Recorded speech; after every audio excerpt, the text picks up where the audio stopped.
Todavía tenemos cercano el recuerdo de la y los 6 defensores del agua de San Pedro Tlanixco en el Estado de México.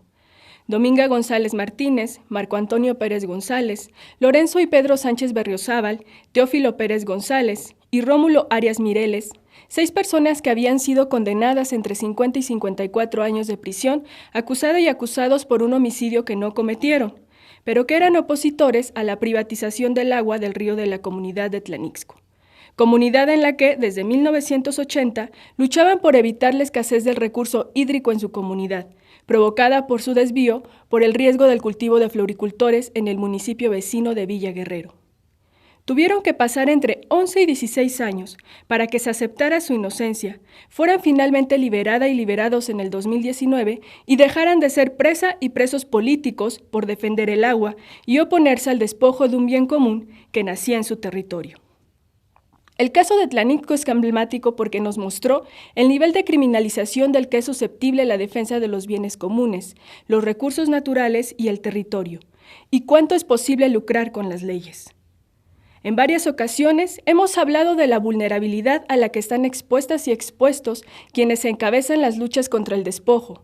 También hemos insistido mucho en la necesidad de permitirnos abrir interrogantes oportunas sobre los intereses distintos y diversos que se articulan y o confrontan en aquello que reconocemos como disputas por la tierra, por la naturaleza y los territorios compuestos por bienes llamados comunes y no privados. Por otro lado, hemos reconocido la enorme dificultad que tenemos de entender estas luchas cuando lo comunal o comunitario no ha definido la manera en cómo nos vinculamos en nuestra vida social. Sin embargo, a pesar de esa dificultad de no haber pertenecido a un entorno con valores comunitarios arraigados, nos hemos invitado a ejercitar nuestra imaginación de tal modo que nos sea posible comprender lo que está en juego cuando se defiende un bien común como un río, una montaña, un bosque, etc. Gladys Hutzul, socióloga y activista maya quiché, nos dice que la resistencia indígena tiene como fundamento la capacidad política para deliberar las formas de compartir, de organizar las formas de trabajo comunal y regular el uso y el abuso de los bienes comunes. Y probablemente es esto lo que es difícil de entender cuando los marcos normativos del desarrollo económico nos han hecho creer que el incentivo de la propiedad privada y la representación individual es lo que debe regular los bienes de un territorio específico.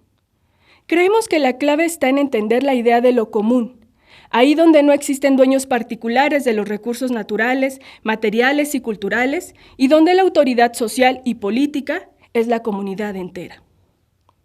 El 24 de enero de este año, 2020, Miguel López Vega, defensor del agua, miembro opositor del Frente de Pueblos en Defensa de la Tierra y el Agua de Puebla, Morelos y Tlaxcala, fue detenido por luchar junto a su comunidad náhuatl de Santa María de Zacatepec, Puebla, contra la construcción de un colector de aguas pluviales y residuos tóxicos del Parque Industrial Textil de Huejotzingo, que vertería sus desechos en el río Metlapanapa.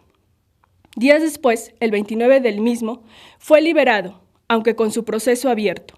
Según las denuncias hechas por pobladores de la misma comunidad y compañeras y compañeros del mismo frente, Miguel ya había sido amenazado y hostigado por oponerse al proyecto integral de Morelos, impulsado por el gobierno federal para construir 2 termoeléctricas y un gasoducto, mismo proyecto por el que Samir Flores fue asesinado en Morelos a principios del año pasado. Sin pruebas, el defensor enfrenta 3 acusaciones: por obstrucción de las vías públicas, daños a las vías de comunicación y uso de explosivos. La defensa del río de Miguel López Vega y demás pobladores de Santa María de Zacatepec se da de manera simultánea con la pervivencia de formas de gobiernos comunitarios que, regidos por usos y costumbres, no solo pretenden generar mecanismos de defensa de sus territorios, sino también para mejorar sus entornos sociales de coexistencia. Hoy en día la moneda está en el aire. Los procesos de lucha de los pueblos no son espontáneos, suponen un tiempo histórico prolongado de desarrollo que habla también de la autopercepción que tienen las comunidades de sí mismas, pero también de lo que les rodea. Ahora que sabemos que algunas comunidades indígenas de Calakmul han logrado una suspensión provisional de la ejecución del proyecto Tren Maya, bajo la denuncia de una consulta impulsada por el gobierno federal que no se apegó al respeto de los derechos de los pueblos indígenas, según estándares internacionales, es importante reconocer su capacidad para articular sus normativas comunitarias internas con aquellas que el Estado y los poderes económicos imponen.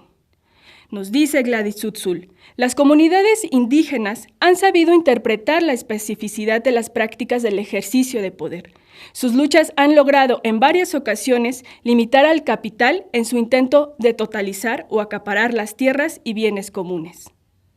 Según nuestro modo de ver las cosas, las denuncias y protestas por el encarcelamiento de Miguel López Vega y el recordatorio de la tragedia de Tlanixco nos ofrece la enorme posibilidad de salirnos del juego retórico pueril de los buenos y los malos que se propaga desde el estrado más alto del poder político de nuestro país.